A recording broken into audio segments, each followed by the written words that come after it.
What? It's okay. Ready? Yes.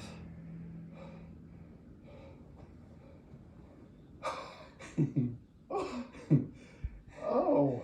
I traded Joel and Tess one of your guns for a packet of seeds. Which gun? A little one.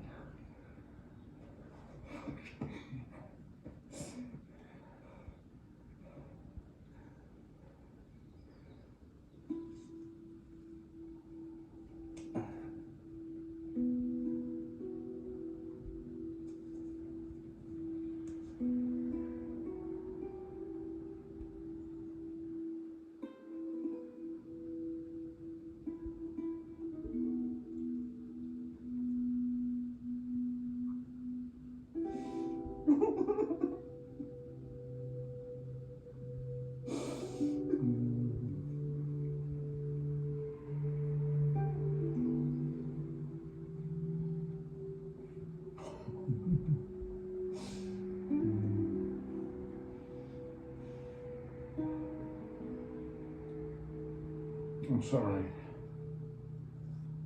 What? Getting older faster than you. I like you older. Older means we're still here.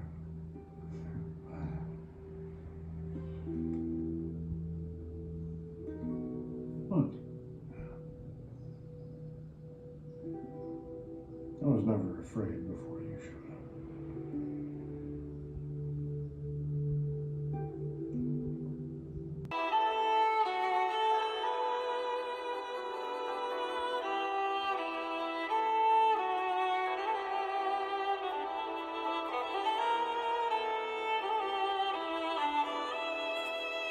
What's going on, guys? Welcome back to It Can't Be For Nothing, our Last of Us HBO review, guys. My name is Kyle, your host. Thanks for checking out the channel, guys. We're reviewing every episode of Last of Us HBO show, guys, and this show just keeps getting better and better and better, dude. And normally what I do in these episodes, guys, if you haven't seen before, I go through, give my thoughts on the episode, but then I also give comparison usually between the game and the show and how it matches up, and that's been a lot of fun and a lot of editing work, but it's been so cool to see how those match up, guys.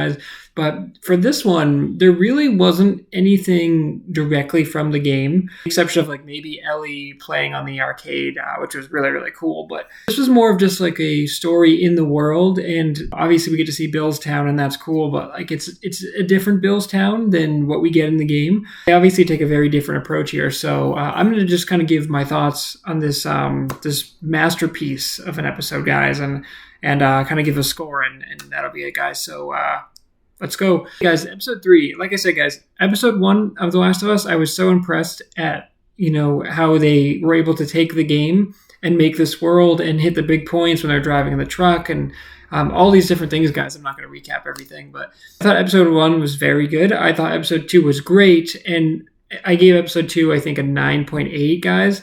And then if episode 2 was great, this was like next level, because can we just take a minute, guys, to appreciate this? What a beautiful story they told, man. Bill was like one of the best characters in The Last of Us, and I was excited for this. And it's funny because, I watch Play, Watch, Listen, which is like one of my favorite podcasts with like Us Winnery, Alana Pierce, Troy Baker, who voices Joel, and Mike Bithell, of course. And Troy, I love Troy, like one of my favorite human beings. So shout out to Troy Baker. He obviously voices Joel, and he has a big part, and he's in the show at some point. We haven't seen him yet, but that's exciting. And Ashley Johnson, who voices Ellie in the video game, she's in the show. We haven't seen her yet, but Troy said, once you get to episode 3, man, he's like, that's something special. And there was like hype going into this episode, which is crazy because like people had seen it like beforehand, like advanced copies. There was so much hype leading in this episode, and you don't want to get too hyped because you're like, what if it's not as good? And like 20 minutes into this episode, I was like, this is good, but it was built up to be like the greatest episode ever. I don't know if it quite hits that, but man, it's pretty close. It's really, really just a beautiful story they told, guys. And I'm going to be honest, guys, Frank, a little weird. He's a little bit of a weird guy. I mean, I think he's great because Bill is also a weird guy. And I thought Nick Offerman's performance, first of all, I thought Frank and Bill's performances, I should say, were spot on, like incredible, dude. I thought Frank was kind of like almost like the alpha, like he kind of took control and he's a little selfish, and he just ends up falling into one of Bill's traps, and then Bill, like, he's like, hey, Boston's that way. He's like, you go there, you can get there by nightfall or whatever. And he's like, dude, I'm so hungry, I haven't eaten in 2 days. And he's like, look, man, if I give you food, if I feed you, he's like, everyone is going to be coming here for a free lunch. And I was like, okay, cool. You get a very brief opening sequence with Ellie and Joel, and, it's just shot beautifully. And Joel's like by the creek. And then, he shows Ellie that scene of those kids or the people just being murdered. And he says, he said like, they were brought to a quarantine zone if there was room, and if there wasn't, they'd kill them. And Ellie's like, why would they kill them? And he's like, because dead can't get infected. A bunch of flashbacks here, guys. We go back to 2003, which is like 4 days after the outbreak. We get a very important note here, guys. Ellie's like, how did it all happen? Was there monkeys? Like, what? How did the world just go to shit, basically? He's like, honestly, the cordyceps mutated and it got into food. And he's like, it got into some things that were like sold across the world, like flour and cereal and all these things. And I was like, oh my God, dude, that is so much more terrifying than the game, where it's like, oh my God. Because she's like, who's the first person to bite someone and all that stuff. And it's like these questions where it's like, how did this start? And we saw a bit of it last time, guys, with the doctor comes in and, she's afraid and she says like bomb the cities and everything, which was amazing. But in this one, Joel is straight up like, dude, it got in the food and everyone ate the food. And he's like, a couple hours went by and it was all done. It's a huge callback, dude, because, well, and I'll get to that in just a bit. I was going to say I don't want to spoil anything, but if you're watching this, obviously go watch the episode first. We get that quick Joel and Ellie thing, and then it has that haunting shot down at the skull with like the shirt. And then we get a quick flashback to like the woman who was like holding a baby, and like she was obviously like one of the ones left behind or brought there or something. I don't know. But I thought we were going to focus on those characters. And then we just go right into Bill. But I love how Bill is like they say he's like a doomsday prepper basically, or he says it's survivalist. And he's like got this sick, like he's got the cabinet and it like opens up to the basement into a stairway. And so they're like searching all the houses and evacuating the town. And then I just love how he's there and he's got all the cameras set up and he's obviously prepared for this apocalypse. And he's like, not today, you New World fuckers or whatever. And it's so cool. And then they leave and then he goes out and he realizes everyone's gone. And then it's like we get this great sequence where he's going and he breaks in, he goes to Home Depot and he's got all this gas for his boat and everything. And he's like, dude, this is basically a town to myself. It's really fun. And like, he's just like, he looks like a man's man. He's chopping wood and all that stuff. And obviously there's something deeper there. And so he's on his own and he's cool. And then eventually Frank falls into his hole and, Bill is like, look, you got to go, man. And then this is one little nitpick I didn't like is that Bill, I think it had been like 4 months at this point. I forget. They have so many flashbacks. There was like 3 years or 4 years. There's 3 years and then there was 10 years. And like, I couldn't remember, guys, but I was a little, I don't want to say disappointed, but I was just a little surprised that Bill was like, you got to go. And then the guy was just like, I'm really hungry. And he's like, you know what? You can stay. I just thought Bill let his guard down a little bit too quickly, especially knowing Bill, like, I don't know, because this is also Bill. It's so weird because, like, as someone who's so familiar with the game, guys, right? I'm looking and I'm like, okay, Bill mentions Frank in the game, and we get that really heartbreaking scene in the game. I'm not going to spoil, guys, but anyone who's played the game knows that. And there's mention of Frank, but obviously we never meet Frank. So this is like the first time we actually meet Frank, which was such a cool opportunity for them to do. Bill, has like trust issues, and he talks about how, there's a whole thing and there's a note left. And so I like that they left a note here because it was kind of like a reference to the game. Bill is like obviously he like spends a bunch of time with Joel. They have to go get a battery in the game, all that stuff, guys. So there's like little hints to the game here, but I love how they took a different spin on it. The whole story plays out. And again, there were times where I was like, this is a little weird. Frank was a little bit of a control freak. And it's funny because Bill is like that too, but like Frank is very like he's the alpha dude. Like he goes in there and Bill's trying to kick him out and he's just like, oh, is this your magazine? I love this. And he's like, I've been staring at this piano the whole time. And Frank was a little annoying. Like I was like, this is kind of just like an annoying person.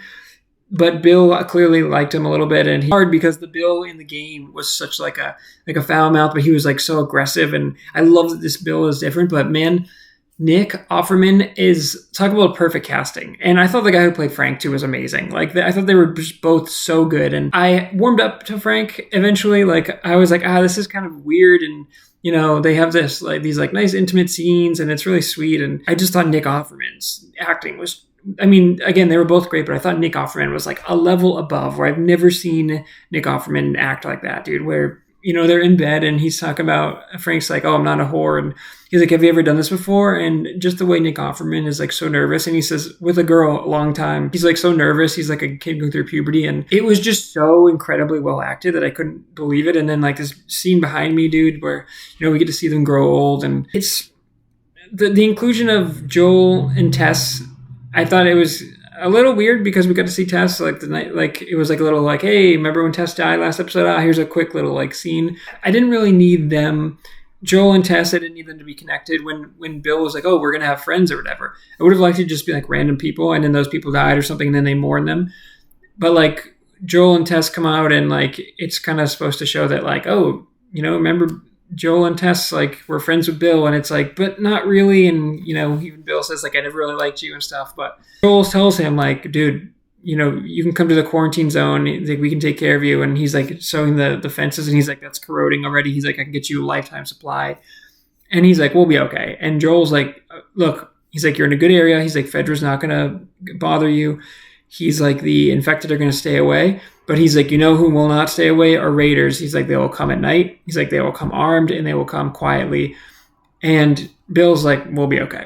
And it's like, dude, Joel's trying to tell you, like, you're not going to be okay. So when they get the Raiders scene, obviously, Bill gets shot. And then it was interesting because Bill gets shot and he thinks he's going to die. And he's like, look, I have notes for you. I have notes everywhere. He's like, I have keys. He's like, you need to call Joel. You can't be alone. He's like, I'm not going to be alone. You're right here. And for a second, I was like, are they going to kill Bill? Dude, are they going to kill Bill off in this episode and keep Frank?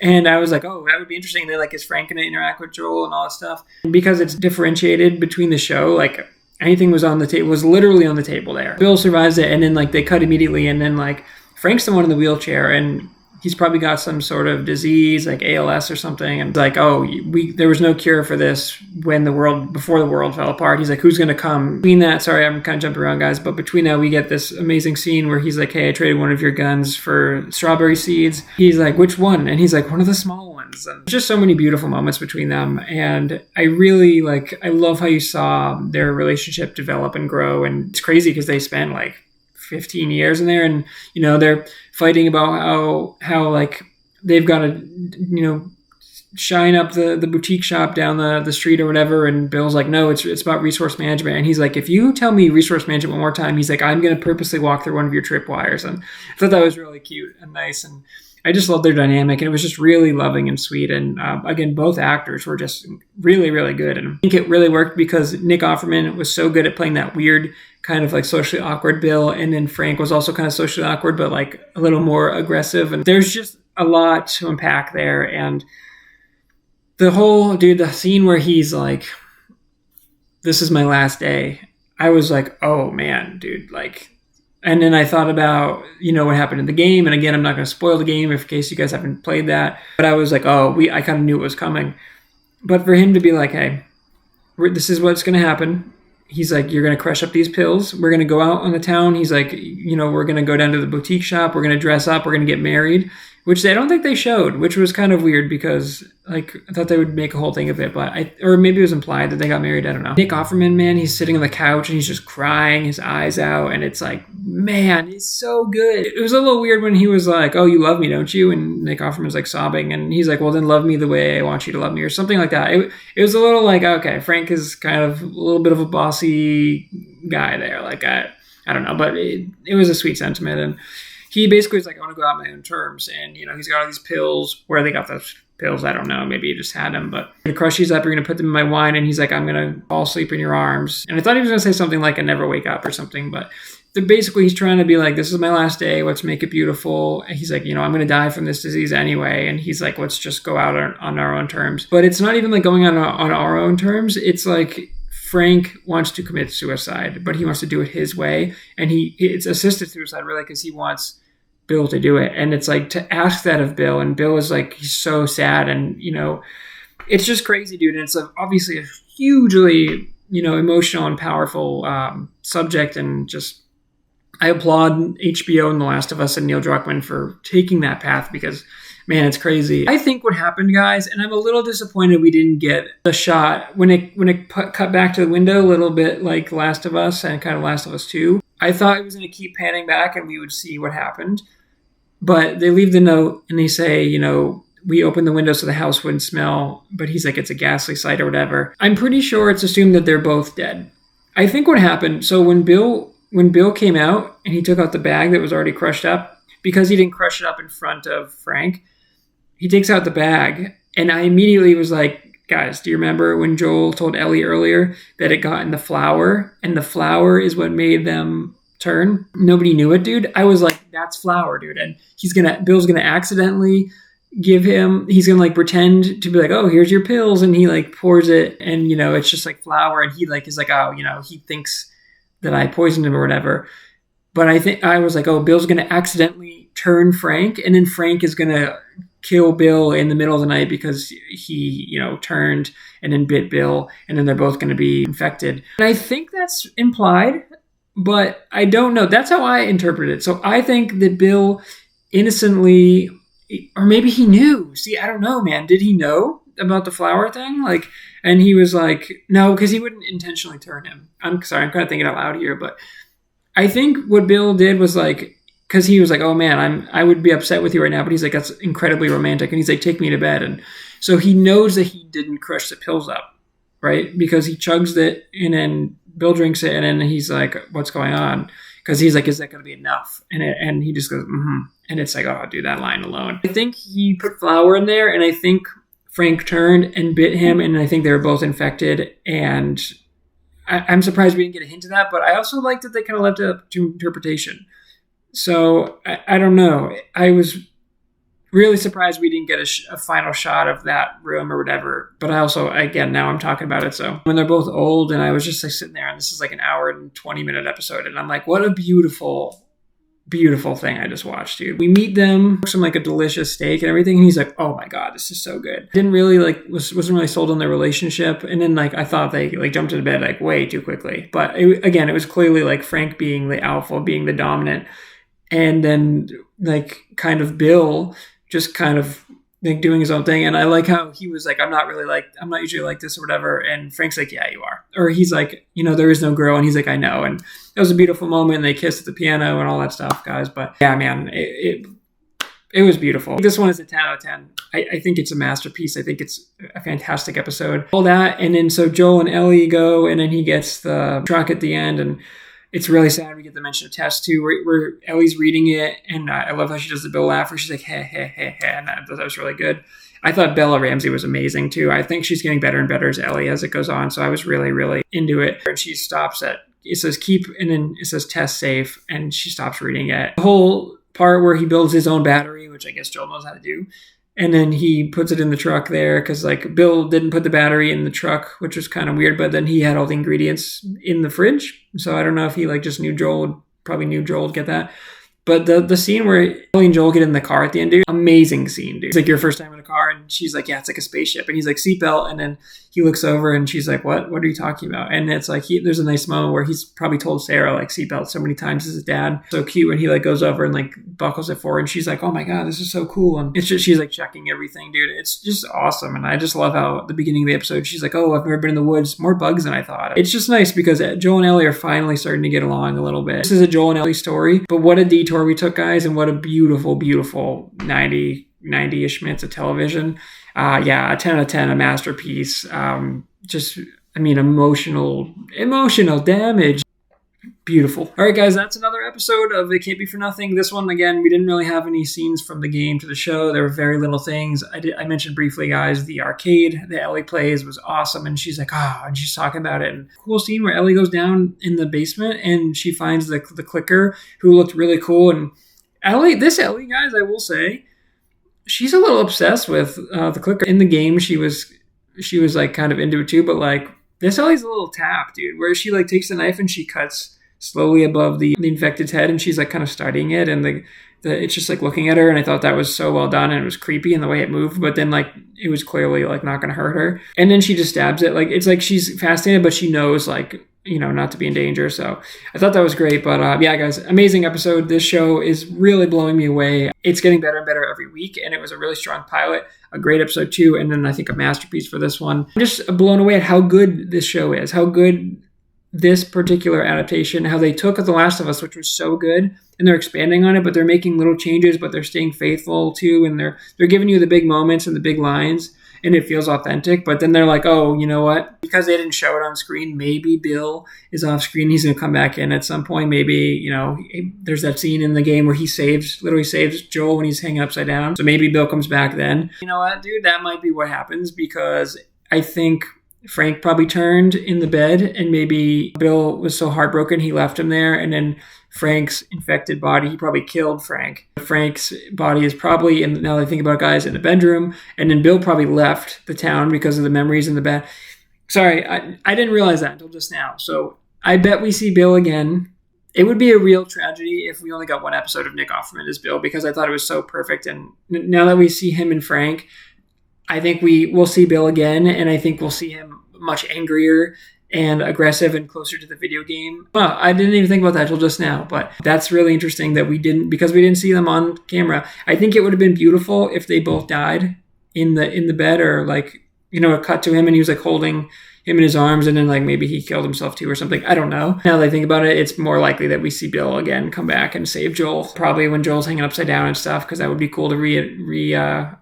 And anyway, guys, I'm rambling, but sorry, those were some last minute thoughts that literally just came to my head as I'm talking this out loud. So love this show, guys. Blown away. It's so good. Let me know what you guys think. Like, comment, subscribe, guys, and until next time. So is that everything you hoped for? Jury's still out. But man, you can't deny that view.